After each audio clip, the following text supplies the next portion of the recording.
এই কাহিনীর সমস্ত চরিত্র এবং ঘটনা সম্পূর্ণ কাল্পনিক।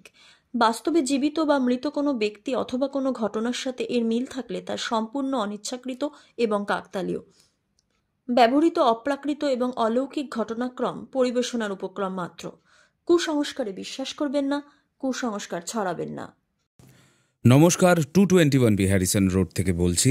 আমি সুমিতেন্দ্র, আর আমার সাথে রয়েছে প্রত্যয়। আজ আপনারা শুনবেন সূর্য মাইতির লেখা গ্রাম বাংলার ভূতের গল্প গভীর রাতের সাইকেল। গল্পের বিভিন্ন চরিত্রে রয়েছে প্রদীপ্তা, মধুরা, বর্ণালী, প্রত্যয় এবং আমি সুমিতেন্দ্র। তাহলে আর দেরি না করে আজকের গল্প শুনতে বসা যাক। আড্ডাটা একেবারে গল্পর পরে হবে।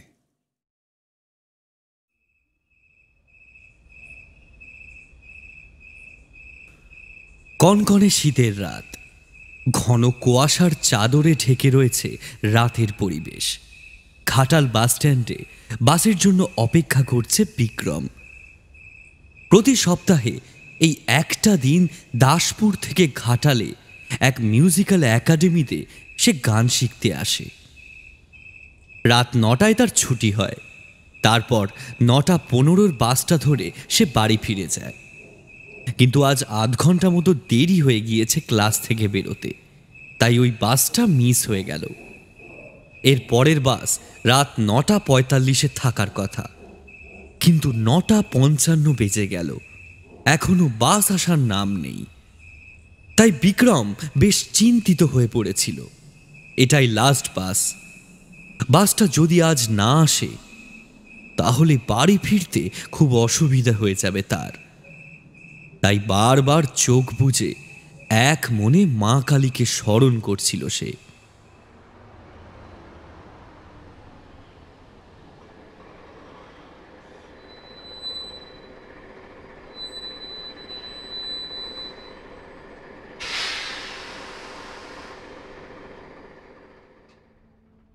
অবশেষে বাসটা হেলতে দুলতে এলো পাক্কা 10টার সময়।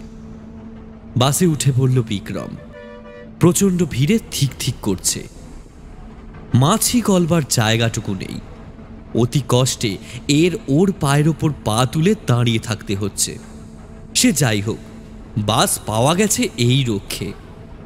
মনে মনে ভগবানকে সে ধন্যবাদ জানায়। ঘাটাল থেকে দাসপুর আসতে সময় লাগে 1 ঘন্টা।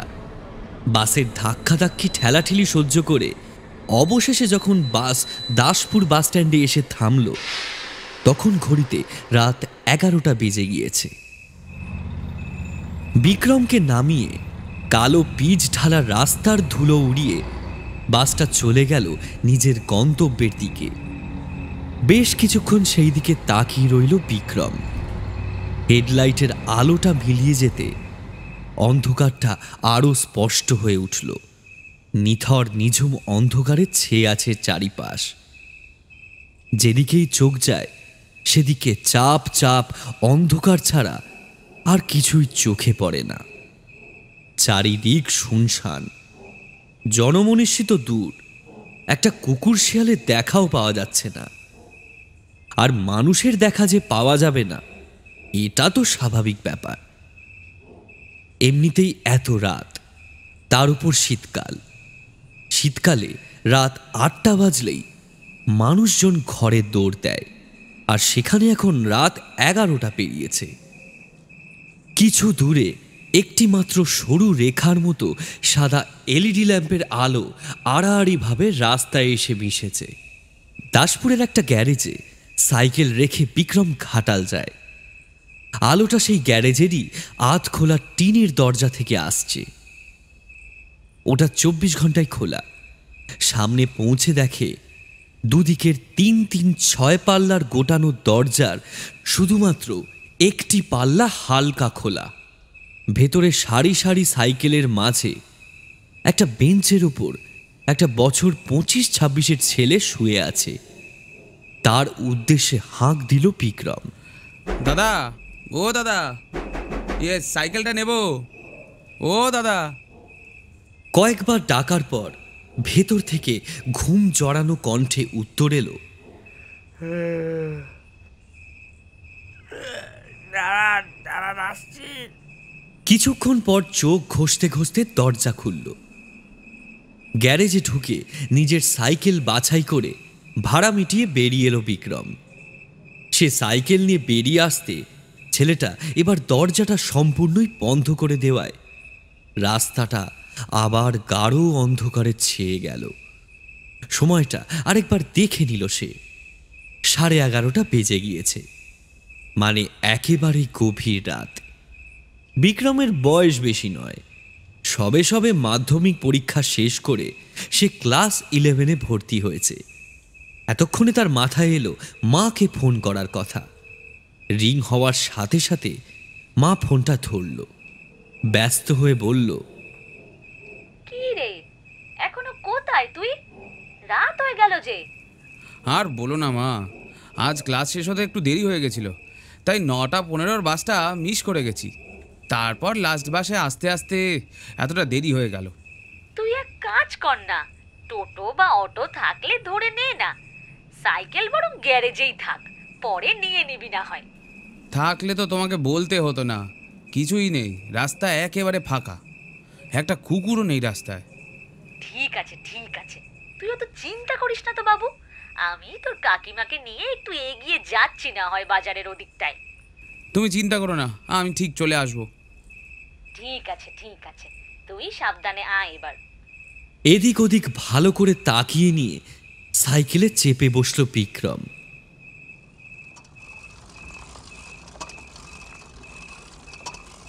নিস্তব্ধ রাত্রির ঝিঝির শব্দ আর তার ঝরঝরে সাইকেলের ঘ্যার ঘ্যারে যান্ত্রিক শব্দ ছাড়া আর কোনো শব্দ পাওয়া যাচ্ছে না।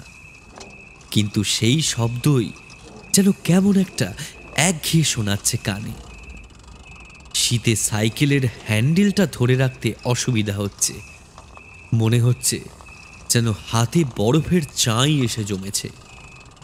এই হাড় কাঁপানো শীতে সাইকেলে জোরে প্যাডেলও করা যাচ্ছে না। আধ ঘন্টা পথ সাইকেল চালিয়ে গেলে তবে বাজারে গিয়ে পৌঁছবে। একটু জোরে সাইকেলটা চালাতে পারলে হয়তো মিনিট 5 সময় কম লাগতো, কিন্তু এই শীতে সে উপায়ও নেই। সে মনে মনে ভাবল, না না বাবা, ঘাট হয়েছে, পরের দিন থেকে আমি আর এত রাত করে গান শিখতে যাব না, তাতে আমার গান শেখা না হয় না হবে। হেডফোনটা কানে গুঁজে মোবাইলে গান শুনতে শুনতে বিক্রম সাইকেল চালিয়ে সামনের দিকে এগোতে লাগলো। একটু এগোলেই রাস্তার পাশে একটা শ্মশান পড়ে। উল্টো দিকে ঘন বাঁশবন। শ্মশান নিয়ে বিভিন্ন মানুষের মনে বিভিন্ন রকম জল্পনা কল্পনা থাকে। কারোর রয়েছে ভয়, আবার কারোর রয়েছে অদম্য কৌতূহল। তবে কৌতূহলের থেকে ভয়টাই বেশি টানে। শ্মশানের কাছাকাছি এসে বিক্রমের গাটা কেমন যেন ছমছম করতে লাগলো। হঠাৎ পা যেন কেমন ভারী হয়ে উঠেছে মনে হলো। সাইকেলের চাকা যেন গড়াতেই চাইছে না। অনেক কষ্ট করে প্যাডেল করতে হচ্ছে। তার মন বলছে কিছুতেই এই জায়গাটায় সাইকেল থামানো যাবে না, কিন্তু শরীর মানছে না। কোনো এক অদৃশ্য শক্তি যেন পেছন থেকে টেনে ধরেছে তাকে। চারিদিকে ঘুটঘুটে অন্ধকারে কিছুই দেখা যাচ্ছে না। হঠাৎ একটা শেয়াল বীভৎস সুরে ডেকে উঠল। তারই সুর ধরে আরো কয়েকটা শেয়াল একসাথে সমবেত স্বরে ডেকে উঠল। জোর করে সাইকেলটা টানার চেষ্টা করতে করতে এই প্রবল শীতেও বিক্রম যাচ্ছে তাই ভাবে ঘেমে উঠেছে। তার সমস্ত চেষ্টাকে ব্যর্থ করে দিয়ে হঠাৎ করেই শ্মশানের একেবারে সামনে এসে সাইকেলের চেনটা পড়ে গেল। না, আর পারছি না। উফ, এই সময় সাইকেলের চেনটা পড়তে হলো। কার মুখ দেখে যে আজ বাড়ি থেকে বেরিয়েছিলাম কে জানে। রাত 12টা বাজতে চললো, কখন বাড়ি যাব? মোবাইলের ফ্ল্যাশ লাইটটা জ্বালিয়ে মোবাইলটা মুখে ধরে সাইকেলের চেনটা সারানোর জন্য উবু হয়ে সে রাস্তায় বসল। কিসের যেন একটা ভ্যাপসা গন্ধ নাকে আসছে, কিন্তু সেদিকে আমল না দিয়ে বিক্রম নিজের কাজে মন দিল। চেনটা পরিয়ে নিয়ে আবার সে সাইকেলে চেপে বসল। পাশের বাঁশবনে ঝট করে কিছু একটা সরে যাওয়া শব্দ হলো। বিক্রম সাথে সাথেই সেদিকে ঘুরে তাকালো, কিন্তু অন্ধকারে কিছুই দেখা গেল না। ভয়ে ভয়ে সে আবার জোরে সাইকেল টানার চেষ্টা করতে থাকলো, কিন্তু না, সাইকেলটা যেন আজ এগোতেই চাইছে না। বুকে হাঁপ ধরে যাচ্ছে তার, গলা শুকিয়ে আসছে। এক হাতে সাইকেলের হ্যান্ডেল ধরে আর এক হাতে হ্যান্ডেলে ঝোলানো ব্যাগে রাখা বোতলে জল রয়েছে কিনা সে দেখে নিল। না, জল নেই। এক রাশ বিরক্তি ফুটে উঠল তার মুখে।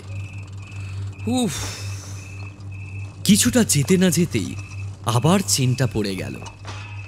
বাধ্য হয়ে আবার সাইকেল থেকে নামতে হলো তাকে। মোবাইলের ফ্ল্যাশ লাইটটা জ্বালাতে গেল, কিন্তু টুম করে একটা শব্দ হয়ে মোবাইলটা বিশ্রামে চলে গেল। ফোনটাও সুইচ অফ হয়ে গেছে। কি করি, কিছুই তো দেখা যাচ্ছে না। এখন এই অন্ধকারে চেনটা তুলবো কি করে? তেষ্টাও পেয়েছে খুব। তুমি আমাকে কি বিপদে ফেললে মা কালী, রক্ষা করো মা, রক্ষা করো। মা বোধহয় তার কথা শুনল। অন্ধকারে চোখ সয়ে গিয়ে তার চোখে পড়ল কিছুটা দূরে একটা চাপা কল রয়েছে। প্রবল দুশ্চিন্তার মধ্যেও মুখে এক চিলতে হাসি ফুটে উঠল বিক্রমের। সে পায়ে হেঁটেই সাইকেলটাকে টেনে নিয়ে যেতে লাগলো কলটার দিকে। একটু জল না খেলে এক্ষুনি দম আটকে প্রাণটা যাবে আর কি। সামনে গিয়ে দেখল কলটা নতুন বসেছে, তাই দূর থেকেই চকচক করছিল। সরকারি তত্ত্বাবধানে জল প্রকল্পে গ্রামের ভেতরে ভেতরে অনেক নতুন পানীয় জলের কল বসানো হয়েছে। এই অন্ধকারে এক হাতে পাম্প করে অন্য হাতে জল ভরতে বেশ বেগ পেতে হচ্ছিল তাকে। পরক্ষণেই সেই কষ্ট আর অনুভূত হলো না। জল নিজে থেকেই পড়তে আরম্ভ করেছে। প্রথমটা সে কিছু বুঝতে পারল না, তারপর বোতলটা ভরে উঠে দাঁড়াতেই তার মনে হলো কেউ যেন এতক্ষণ কলটা পাম্প করে দিচ্ছিল। আরে, কলটা পাম্প করলো কে? আরে আমি গো, আমি। পেছন থেকে কথাটা ভেসে আসায় বিক্রম চমকে ওঠে।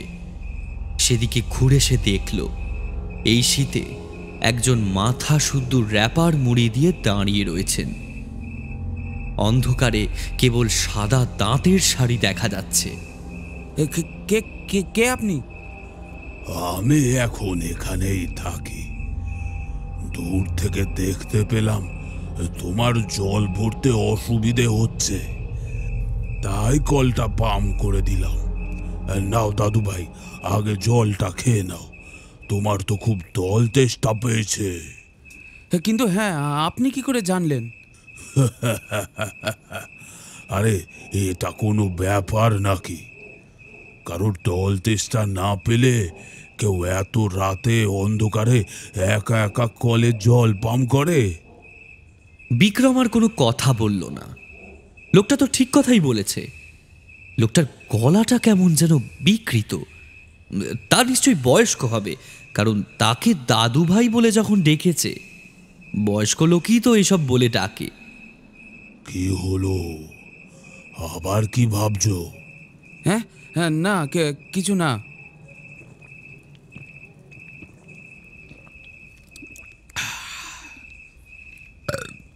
বলেই ঢকঢক করে এক নিঃশ্বাসে এক বোতল জল শেষ করে সে ফেলল। এবার মিটেছে তেষ্টা? আর গলা শুকিয়ে যাচ্ছে না তো? না না। তা এত রাতে এটুকু ছেলে, কোথায় গিয়েছিলে তুমি? আর বলবেন না, সে এক ঝামেলা। গানের ক্লাসে গেছিলাম ঘাটাল। আমি যে বাসটাতে আসি সেটা ফেল করেছি। তা পরের লাস্ট বাসটায় আসতে গিয়ে হলো এই বিপত্তি। ওহ, বুঝেছি। তাহলে তো আজ তোমার খুব দকল গিয়েছে। যাও যাও, তাড়াতাড়ি বাড়ি ফিরে যাও। বাচ্চা ছেলে, শ্মশানের আশেপাশে বেশিক্ষণ থেকো না। বাচ্চা ছেলে বলল বলে লোকটার উপর বিক্রমের একটু রাগ হলো, কিন্তু সে সেটা প্রকাশ করল না। লোকটার বদনটা দেখতে তার বড় ইচ্ছে করছে, কিন্তু এই নিকষ অন্ধকারে তার উপায় নেই। মোবাইলটা যদি সুইচ অফ না হয়ে যেত, তাহলে মুখে ফোনের টর্চটা ফেলে মুখটা দেখার একটা সুযোগ ছিল, কিন্তু এখন সেটাও নেই। অগত্যা ইচ্ছেটা মনের মধ্যেই দমিয়ে রাখতে হলো। লোকটি হঠাৎ করে হেসে উঠে বলল, কি হলো, দাঁড়িয়ে রইলে কেন? আমাকে দেখে কি করবে তুমি? এই অন্ধকারে আমাকে দেখতে কি পারবে? যাও, বাড়ি ফিরে যাও, যাও। বিক্রম বুঝতে পারল না লোকটি তার মনের কথা কি করে জেনে গেল। সে আমতা আমতা করে বলল, না মানে আপনি কি করে? আমি কি করে জানলাম তা তোমার না জানলেও চলবে, কিন্তু তোমার এখন তাড়াতাড়ি বাড়ি ফেরাটা অত্যন্ত জরুরি। বলছি না, এ জায়গাটা মোটেই ভালো নয়। বেশিক্ষণ এখানে থেকো না, বিপদ হতে পারে। হ্যাঁ হ্যাঁ, যাচ্ছি যাচ্ছি বলে পেছনে ঘুরে লোকটার দিকে তাকাতে তাকাতেই বিক্রম এগিয়ে গেল। অন্ধকারে অন্যমনস্ক হয়ে হাঁটতে গিয়ে সে হোঁচট খেয়ে মুখ থুবড়ে পড়েই যাচ্ছিল। কোনো রকমে নিজেকে সামলে নিল। লোকটি একটু দূর থেকে বলল, দেখলে তো, এক্ষুনি কি বিপদটাই না ঘটাচ্ছিলে। এমনিতেই অন্ধকারে কিছু দেখা যাচ্ছে না, তার উপর তুমি উল্টো দিকে তাকিয়ে হাঁটছো। যাও যাও, বাড়ি যাও। সে আর দাঁড়ালো না, সোজা গিয়ে সাইকেলে চেপে বসল। কিছুটা এগিয়ে যেতেই লোকটি পেছন থেকে বলল, রাস্তায় কোথাও থেমো না যেন, আর যেতে যেতে ভুল করেও পেছনে ঘুরে তাকাবে না কিন্তু। শেষের কথাটা দূর থেকে কানে আসতেই বিক্রমের বুকের মধ্যে চেপে থাকা ভয়টা আরও কিছু পরিমাণ বৃদ্ধি পেল। সে আরও জোরে জোরে প্যাডেল করার চেষ্টা করতে থাকলো। যত তাড়াতাড়ি সম্ভব তাকে বাড়ি পৌঁছতে হবে। এমন সময় পেছন থেকে কেউ যেন তার নাম ধরে ডেকে উঠল। বিক্রম, কোথায় যাচ্ছ বিক্রম? আমাকে তোমার সঙ্গে নেবে? কথাটা কানে যেতে বিক্রমের হৃৎপিণ্ড থমকে গেল। এত রাতে তার নাম ধরে কে ডাকছে, তাও আবার কোনো নারী! তাকে বেশি ভাবতে সুযোগ না দিয়ে পেছন থেকে আবার কেউ যেন একইভাবে তার নাম ধরে ডেকে উঠল। কি হলো বিক্রম, কোথায় চললে? দাঁড়াও, আমাকে নিয়ে যাও। তুমি তো ভালো ছেলে বিক্রম, তুমি তো এমন নও। কেউ বিপদে পড়লে তুমি তো সব সময় সাহায্য করতে এগিয়ে এসেছো, তাহলে আজ কেন সাহায্য করছো না আমায়? তার মনে সন্দেহ থাকলেও একটা ভাবনা তাকে প্রবলভাবে ভাবিয়ে তুলল, আর সেটা হলো মেয়েটা নিশ্চয়ই তাকে চেনে। না হলে তার নাম ধরে ডাকতে পারত কি করে? তার কি একবার দাঁড়ানো উচিত? সেই মুহূর্তেই তার মনে পড়ল অন্ধকারে দেখা সেই লোকটির বলা শেষ কথাটা, রাস্তায় কোথাও থেমো না যেন, আর যেতে যেতে ভুল করেও পেছনে ঘুরে তাকাবে না কিন্তু। কথাটা মনে পড়তেই তার মনটা আবার কু ডাকতে শুরু করলো। এখানে কিছুতেই থামা উচিত হবে না, আরো জোরে জোরে প্যাডেল করতে হবে। কিন্তু এ কি, ইতিমধ্যেই তার সাইকেল থেমে গিয়েছে। সে নিজেই কখন প্যাডেল থামিয়ে দাঁড়িয়ে পড়েছে। ভারী আশ্চর্য লাগলো বিক্রমের। সে কান পেতে শোনার চেষ্টা করল, সত্যি কারোর কণ্ঠস্বর শোনা যায় কিনা, কিন্তু না, কোনো শব্দ নেই। চারিদিক নিঝুম নিস্তব্ধ, শুধু ঝিঝির শব্দ, আর তার সাথে যোগ দিয়েছে বাঁশবনের ফাঁকে ফাঁকে হালকা শীতল ছোড়ো হাওয়ার তালে তালে দুলতে থাকা বাঁশেদের মচমচ শব্দ। চারিদিকে ঘনায়মান গভীর অন্ধকার, তার মাঝে একা সে দাঁড়িয়ে আছে। এই সমস্ত ভাবনাকে দূরে সরিয়ে সে আবার সাইকেলের প্যাডেলে চাপ দিতে যাবে, এমন সময় রাস্তার পাশের বাঁশবনের শুকনো পাতায় একটা খসখস শব্দ হলো। শুকনো পাতার উপর কেউ হেঁটে চলে বেড়ালে যেমন শব্দ হয়, ঠিক তেমন। আবারও থমকে সে দাঁড়িয়ে পড়ল। তার গলাটা আবার যেন শুকিয়ে আসছে আগের মতো। বিক্রমের মন বলছে এখানে আর এক মুহূর্ত দাঁড়ানো ঠিক হবে না, যত তাড়াতাড়ি সম্ভব এখান থেকে পালিয়ে যাওয়া উচিত। কিন্তু কিছুতেই সে এগোতে পারছে না। কি যেন এক অমোঘ আকর্ষণ তাকে পেছন থেকে টেনে রেখেছে। হঠাৎ মুহূর্তের ব্যবধানে তার কানের ঠিক পাশেই কেউ যেন বলে উঠল, কি হলো দাদু ভাই, ভয় পেলে নাকি? না না, ভয় পেও না, একদম ভয় পেও না। এসো, আমার সঙ্গে এসো।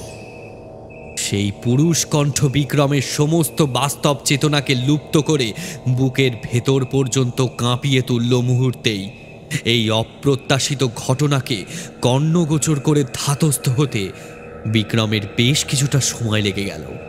সে যা শুনল তা কি বাস্তব, নাকি সবটাই তার অবচেতন মনের কল্পনা? অনেকটা সময় হয়ে গেল, কিছু খাওয়া হয়নি তার, শরীরেও যেন আর জোর পাচ্ছে না। সে বড়দের অনেক সময় বলতে শুনেছে, শরীর দুর্বল থাকলে নাকি ভয় আরো বেশি করে চেপে ধরে। তাহলে কি তারও তেমনই কিছু একটা হচ্ছে? তাই কি সে এসব শুনছে? হ্যাঁ হ্যাঁ, তাই হবে হয়তো। ব্যাগের ভেতরে হাত রাখতে লাগলো সে। না, জলের বোতলটা নেই, অথচ কিছুক্ষণ আগে জল ভরে বোতলটা সে ব্যাগে রেখেছিল। গলাটা কেমন যেন শুকিয়ে আসছে, নিঃশ্বাস নিতেও কষ্ট হচ্ছে। কেমন যেন একটা গন্ধ বাতাসে ভেসে বেড়াচ্ছে। ভালো করে খেয়াল করতেই সে অনুভব করল গন্ধটা কিছু একটা পচে যাওয়ার। বাসি মরা পচে গিয়ে যেমন গন্ধ চড়ায়, ঠিক যেন তেমনই সে গন্ধ পাচ্ছে। এই সমস্ত ভাবতে ভাবতে হঠাৎ মনে হলো তার দৃষ্টিক্ষেত্রের সীমা দিয়ে একটা ছায়া যেন খুব দ্রুত তার ঠিক পাশ থেকেই পিছন দিকে সরে গেল। ভয় ছ্যাঁত করে উঠল বিক্রমের বুক। চমকে উঠে বিক্রমের মুখ থেকে একটাই শব্দ বেরিয়ে এলো, কে? কিছুক্ষণ সব নিস্তব্ধ, কোনো দিক থেকে সাড়া এলো না। বিক্রমের মন বলছে এখন এখানে আর দাঁড়িয়ে থাকা উচিত হবে না, কিন্তু শরীর কিছুতেই তা চাইল না। তার শরীর যেন অবশ হয়ে গিয়েছে, কোনো রকম বল নেই। কোনো এক অদৃশ্য শক্তি যেন জাদু বলে তাকে জড় পদার্থ বানিয়ে দিয়েছে। মনে একটু জোর এনে সে সাইকেলে চেপে বসল, কিন্তু প্যাডেল করতে যাবে ঠিক সেই সময় কেউ যেন তার বাঁ পাটা টেনে ধরল পেছন থেকে। টাল সামলাতে না পেরে সাইকেল নিয়ে সে পড়ে গেল। উফ, মাগো! রাস্তার এবড়ো খেবড়ো সুরকি বেরোনো ভাঙা অংশে হাত পড়ে দু হাতেরই তালুর অংশে ছুলে গেল বেশ কিছুটা। শীতকালে সোয়েটার পরা রয়েছে বলে রক্ষে, নইলে ক্ষতর পরিমাণ যে বহুগুণ বৃদ্ধি পেত তা আর বলার অপেক্ষা রাখে না। কোনো রকমে হাত ও জামা কাপড়ের ধুলো ঝেড়ে নিজেকে সামলে সে উঠে দাঁড়ালো। ব্যথার চোটে সে পড়ে যাওয়ার আসল কারণটাই উদ্ঘাটন করতে ভুলে গেল। এমন সময় তার কানে এলো একটি কথা। তোমার কোথাও লাগেনি তো বিক্রম? তোমাকে তো বললাম নিয়ে চলো আমায়। দেখলে নিয়ে যাচ্ছিলে না বলেই তো এভাবে পড়ে গেলে? বিক্রম অন্যমনস্ক থাকায় কথাটা কানে আসতেই সে এক ঝটকায় পিছনে করে তাকালো। সে ভুলে গেল লোকটার বলা কথা। পেছনে ঘুরে সে বাঁশবন থেকে বেরিয়ে রাস্তা পার করে একটা লম্বা সাদা মূর্তি আস্তে আস্তে হাওয়ায় ভেসে ভেসে শ্মশানের দিকে চলে যাচ্ছে। কিন্তু কেমন একটা আচ্ছন্ন ভাব ততক্ষণে তাকে ঘিরে ধরেছে। কেউ যেন হাত ছানি দিয়ে তাকে সামনে ডাকছে আর বলছে, এসো এসো বিক্রম, এসো। দাঁড়িয়ে রয়েছ কেন? এসো, আমি তো তোমার অপেক্ষায় আছি। মায়াচ্ছন্নের মতো সে এগিয়ে যেতে লাগলো সেই নারী মূর্তির পিছনে পিছনে। গায়ে সাদা কাপড় জড়ানো, লম্বা লম্বা কালো চুল কোমর অবধি নেমে এসেছে। মন্ত্রমুগ্ধের মতো এক পা করে এগিয়ে চলল কোনো এক অজানা অন্ধকারের দিকে। হাঁটতে হাঁটতে শ্মশানের সামনে পৌঁছে গেল সে।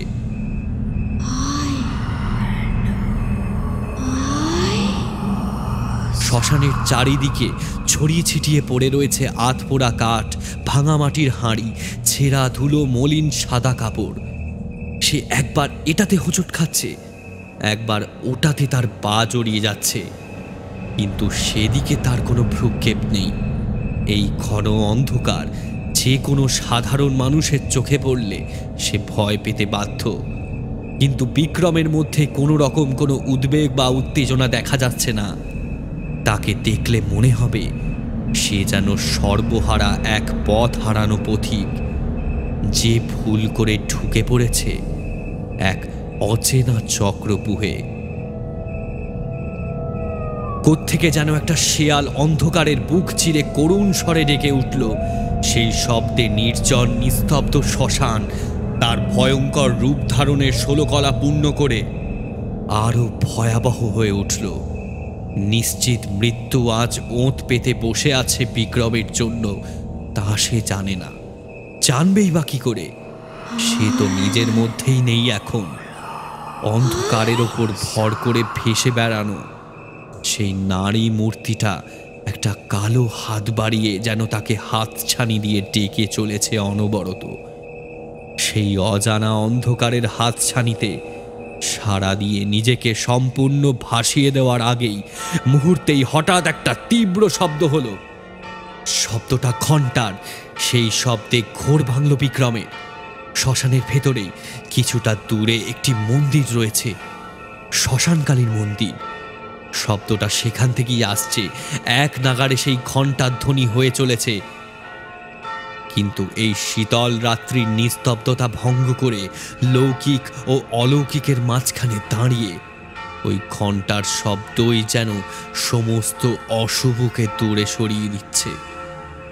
কি আমি কোথায় এলাম? কি করে এলাম? আমি তো আমার সাইকেল কোথায়? এই ঘন্টার শব্দ কোত্থেকে আসছে? আচমকা তার চোখ গেল শ্মশানের কিছুটা দূরে সেই মন্দিরটির দিকে। আবছায়া অন্ধকারেও বাইরে থেকে মায়ের সেই ভয়ঙ্করী রূপ আন্দাজ করা যায়। চোখগুলো যেন অগ্নিশিখা হয়ে জ্বলছে। দেবীর মুখের গহ্বর থেকে বেরিয়ে আসার জীব যেন মানবাত্মার সমস্ত পাপকে গিলে খেয়ে আত্মার আত্মশুদ্ধি ঘটাতেই সর্বদাই প্রস্তুত। মন্দিরে কোনো লোক নেই, গ্রিলটাও আটকানো। তাহলে ঘণ্টাটা বেজে চলেছে কি করে? পরিবেশ নিঝুম হওয়ার লেশ মাত্র নেই। একবার সামনের দিকে সে তাকিয়ে দেখল সেই সাদা কাপড় পরা নারী মূর্তি এখনো দাঁড়িয়ে আছে, তবে তার থেকে অনেক অনেক দূরে। আর কোনো কথা কানে আসছে না তার। এই সুযোগ এক ছুটে বিক্রম শ্মশান থেকে বেরিয়ে একেবারে রাস্তায় উঠে এলো। অন্ধকার হাতড়ে সে খুঁজতে থাকলো তার চলার একমাত্র সঙ্গী, সেই সাইকেলটিকে। সাইকেলটা কোথায় ফেলে এলাম? সাইকেলটা কোথায় গেল? উফ! খুঁজতে খুঁজতে রাস্তার পাশে তার সাইকেলটি পড়ে থাকতে দেখে তার ধরে যেন প্রাণ ফিরে এলো পুনরায়। আবার সাইকেলে চেপে প্যাডেলে চাপ দিতে যাবে, এমন সময় পিছন থেকে চেনা গলায় একটা কথা ভেসে এলো। তোমাকে বলেছিলাম না যেতে যেতে পেছনে ঘুরে তাকাবে না? তুমি সেই পেছনে ঘুরেই তাকালে। কে? একদম পেছনে ফিরবে না। মা শ্মশানকালী ছিল বলে রক্ষে পেলে, না হলে যে কি হতো তা আমি জানি। যাও, চুপচাপ বাড়ি ফিরে যাও। রাস্তায় একবারও থামবে না। কি হলো, দাঁড়িয়ে রইলে যে বড়? আর এক বিন্দু দাঁড়ালো না বিক্রম। প্রাণপণে প্যাডেল করে নিজের গন্তব্যের দিকে এগিয়ে যেতে থাকলো সে। অনেকটা স্পিডে সাইকেল চালিয়ে বুকে হাঁপ ধরে যাচ্ছিল তার। সাইকেল স্লো করে দম নিল সে। তার এখন নিজেকে অনেকটাই হালকা লাগছে। আরও কিছুটা এগোলেই একটা টার্নিং পড়ে। টার্নিংটা পেরিয়েই জেলে পাড়া। সেটা পেরোতেই বিক্রম দেখল তার সামনে ঠিক 7-8 হাত দূরে একটি লোক একটি বড় সাইকেল চালিয়ে এগিয়ে চলেছে। এই সাইকেলগুলিকে গ্রামাঞ্চলে বুড়ো সাইকেল বলা হয়। লোকটির সারা শরীরটা একটা ধূসর রঙের শালে ঢাকা, আর নিচে ধুতি। দূর থেকে অন্ধকারে আর কিছু ভালো করে ঠিক বোঝা যাচ্ছে না, বয়সও বোঝা যায় না। হাতে একটি হলদে আলোর টর্চ লাইট সামনে ধরে লোকটি এগিয়ে চলল।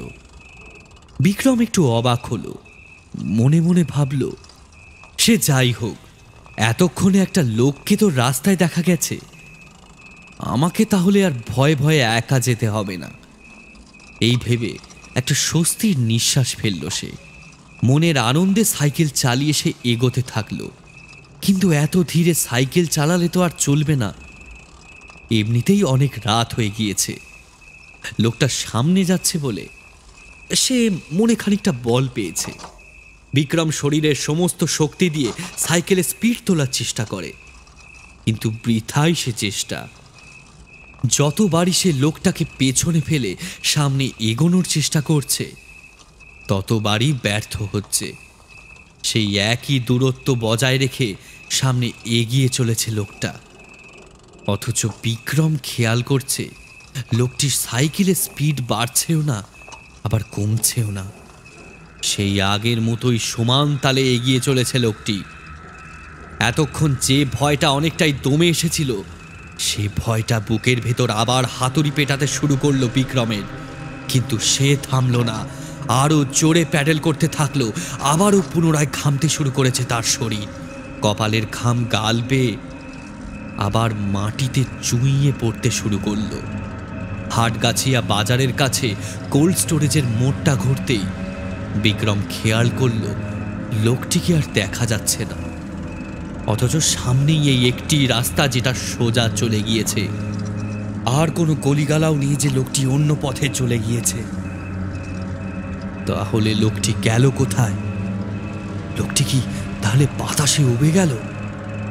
ব্যাপারটা মাথায় আসতেই বিক্রমের হৃৎপিণ্ডের গতি যেন হঠাৎই আরো বহুগুণ বৃদ্ধি পেল। আর না থেমে সে বাজারের দিকে এগিয়ে গেল। ওই তো মাহু কাকিমা দাঁড়িয়ে রয়েছে রাস্তার পাশে। বিক্রমকে এমন বিধ্বস্ত অবস্থায় দেখে ওর মা বলল, কি রে, কি হয়েছে তোর? ফোনটা বন্ধ। 2 ঘন্টা ধরে দাঁড়িয়ে রয়েছি আমরা এখানে। কিরে, রাস্তায় কোনো বিপদ হয়নি তো? তোর মুখ চোখে এমন লাগছে কেন? বিক্রম মায়ের প্রশ্নের উত্তরে কোনো কথা বলতে পারল না। সাইকেল থেকে নেমেই অজ্ঞান হয়ে পড়ে যায় মাটিতে। বাবু, এই বাবু, বাবু, কি হলো? কথা বল। ছেলেটার কি হলো বলতো ললিতা? বাবু, আমিও তো বুঝতে পারছি না গো দিদি, মনে হচ্ছে কোনো খারাপ হাওয়া লেগেছে।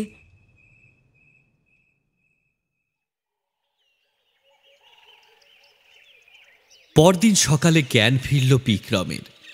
জ্ঞান ফিরে বিক্রম দেখল সে বিছানায় শুয়ে রয়েছে। সাধনা দেবী বললেন, কি রে, এখন কেমন লাগছে বাবু? উঠে বসতে বসতে বিক্রম বলে, ভালো, কিন্তু মা আমি তো... ভালো করে মনে করে দেখ তো, কাল রাতে ঠিক কি কি ঘটেছিল? একটু ভাবতেই সবটা মনে পড়ে গেল বিক্রমের। বাকিটা শুনে ওর কাকিমা বলল, কাল রাত্রে তোকে এক পিশাচিনি ধরেছিল রে, ওই বাঁশবাগানের পিশাচিনি।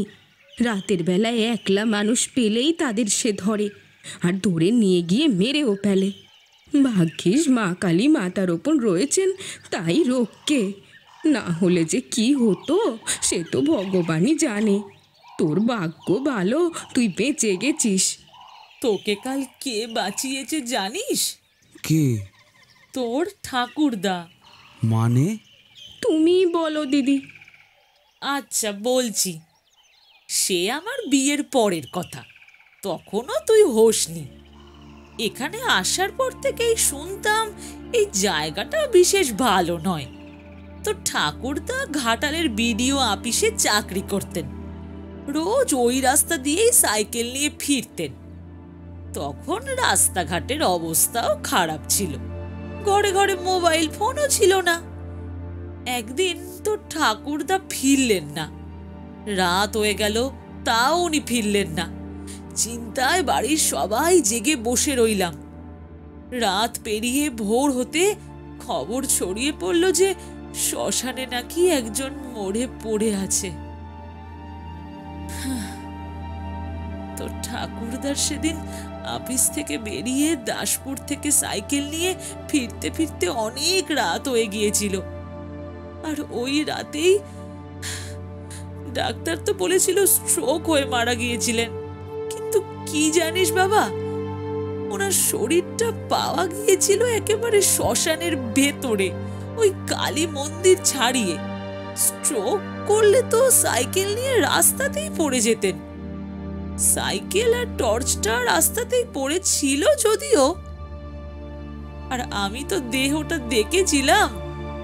অমন ফ্যাকাশে চেহারা কোনো দিনও দেখিনি রে। তোকে কাল তোর ঠাকুরদাই বাঁচিয়েছেন, আমি হলফ করে বলতে পারি। এই বলে বিক্রমের মা একবার দেয়ালে টাঙানো একটা বহুযুগ পুরনো কাঠের ফ্রেমে বাঁধানো ফটোর দিকে কৃতজ্ঞতায় দু হাত নিজের কপালে ঠেকালেন।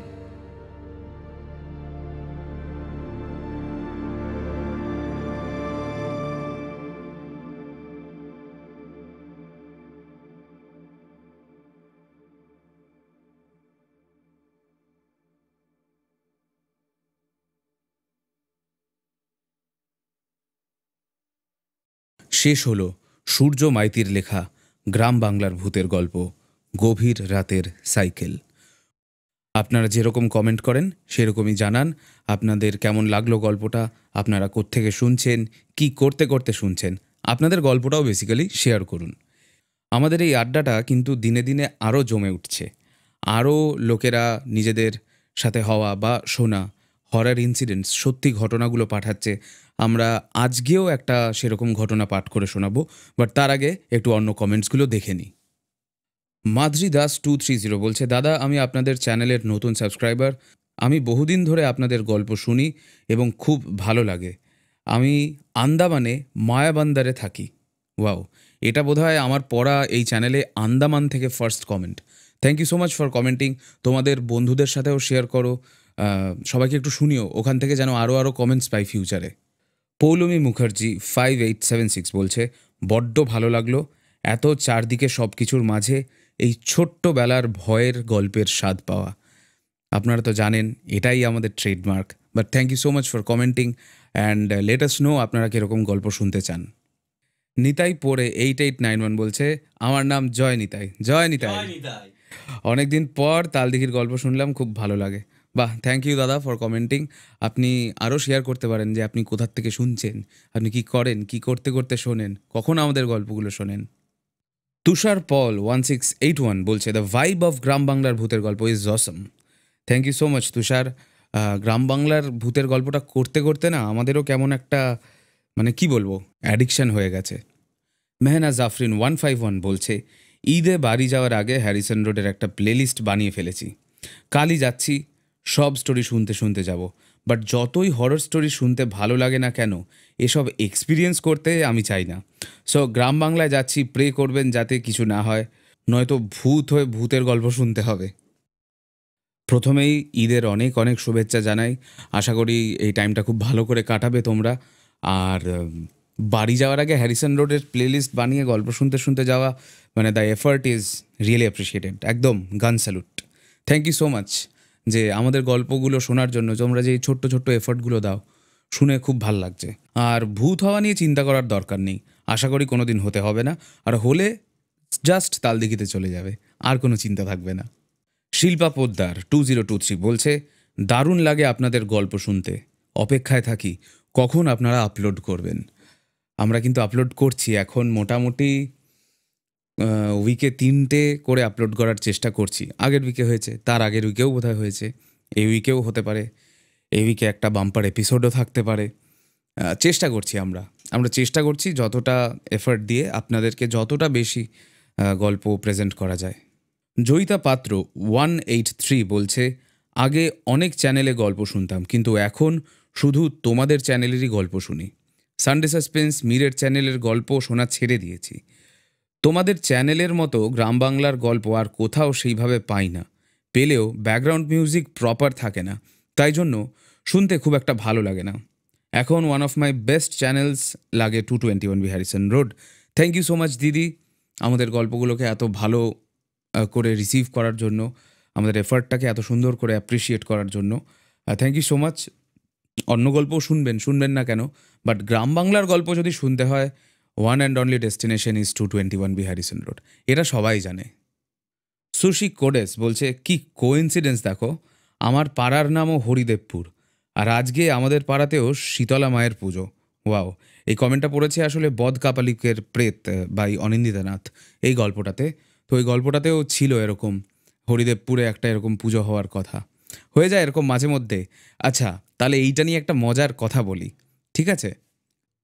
আমরা রিসেন্টলি একটা গল্প করেছিলাম, ঝড়ের রাতে সুন্দরবন। সেই গল্পটাতে লাস্টে একটি চরিত্র ছিল একজন ফরেস্ট রেঞ্জার। তো আমি ফরেস্ট রেঞ্জারের নামটা আমার নিজের বন্ধুর নামেই রেখেছিলাম, সাম্য রায়। তো এই সাম্য রায়ের পোস্টিং ছিল, মানে গল্পের চরিত্র সাম্য রায়ের পোস্টিং ছিল সুন্দরবনে, যেহেতু ইনসিডেন্টটা পুরো সুন্দরবনে। এবার আমার যে বন্ধু, মানে দ্য রিয়েল সাম্য রায়, সে চাকরি করতে হচ্ছে ডুয়ার্সে, মানে নর্থ বেঙ্গলের দিকে তার পোস্টিং ছিল অ্যাজ ফরেস্ট রেঞ্জার। এই গল্পটা লেখার 2 দিন কি 3 দিন পরেই ওর সাথে কথা হয়, ওর পোস্টিংটা নর্থ বেঙ্গল থেকে ডিরেক্ট সুন্দরবনে হয়েছে। এখনও বোধহয় জয়েন করেছে কি করেনি আমি জানি না, কথা হয়নি। বাট এত, মানে কি বলবো, এত বাজে কোইন্সিডেন্স দেখিনি আমি, মানে এত ডেঞ্জারাস কোইন্সিডেন্স। তো একটা কি বলবো, প্রায় অলৌকিক গল্পের মতো, একটা রিয়েল ইনসিডেন্টের মতো সমান একটা কোইন্সিডেন্স আমাদের সাথেই হয়ে গেছে। আমি এরপর থেকে ডিসাইড করেছি আর কোনো আমার বন্ধু বান্ধব চেনা পরিচিত কারুর নামে কিচ্ছু লিখব না, ভুল করে সত্যি হয়ে গেলেই বিপদ। তাহলে ঝটপট একটা ফ্যান্টাস্টিক হরর ইনসিডেন্ট পড়ি। পাঠিয়েছে গেট রেডি উইথ উর্ভি। দাদা, অসাধারণ লাগলো গল্পটা, আমার খুব ভালো লাগে তোমাদের গল্প শুনতে। আমি একটা অভিজ্ঞতা শেয়ার করতে চাই, আমার নয়, আমার দিদার। দিদার গ্রামের বাড়ি ছিল বেলডাঙায়। তখনকার দিনে পাড়াগায় পালা গানের অনুষ্ঠান হতো। তা সেইখানে দিদা যাচ্ছে, দিদা মা ও দিদার দিদুর সাথে, সাথে করে লণ্ঠন আছে, আর সামনেই অনেকটা দূরে একজন মহিলা হাঁটছে, সাদা শাড়ি পরা। অনেকক্ষণ ধরেই তারা এই মহিলাটিকে দেখে, তাদের সামনে সামনে হেঁটে যাচ্ছে।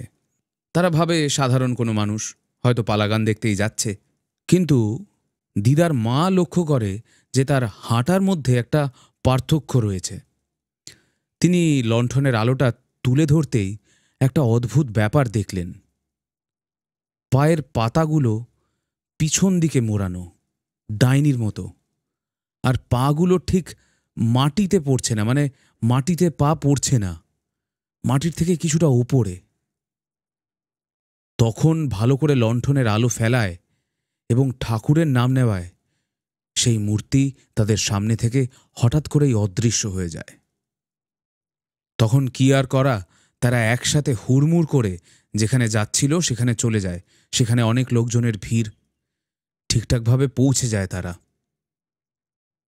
এই ছিল আমার ঘটনা। তবে একটা জিনিস আমি বলতে চাই যে তখনকার দিনের মানুষেরা গ্রাম বাংলাই বেশি উপভোগ করত। তো ফ্যান্টাস্টিক একটা ছোট্ট রিয়েল লাইফ ইনসিডেন্ট আজকে আমরা পড়লাম। আর শুধু রিয়েল লাইফের ইনসিডেন্ট নয়, গ্রাম বাংলার সত্যিকারের ভৌতিক ঘটনা। ভেরি ইন্টারেস্টিং, খুব ভালো লাগলো। Thank you for taking the time আর আমাদের সাথে এটা শেয়ার করার জন্য, আমাদের সকলের সাথে এটা শেয়ার করে নেওয়ার জন্য। তাহলে আজকের মতো আমরা এই আড্ডাটাকে এখানেই র্যাপ আপ করছি। Big thank you to the members of Taldighi fan club, যারা আমাদের মেম্বারশিপ নিয়েছেন, তাদেরকে অসংখ্য ধন্যবাদ এই ভিডিওটা তৈরি করতে আমাদের সাহায্য করার জন্য। তাহলে আজকের মতো গুড বাই, গুড নাইট, দেখা হচ্ছে পরের এপিসোডে। ততক্ষণ শুনতে থাকুন 221B হ্যারিসন রোড।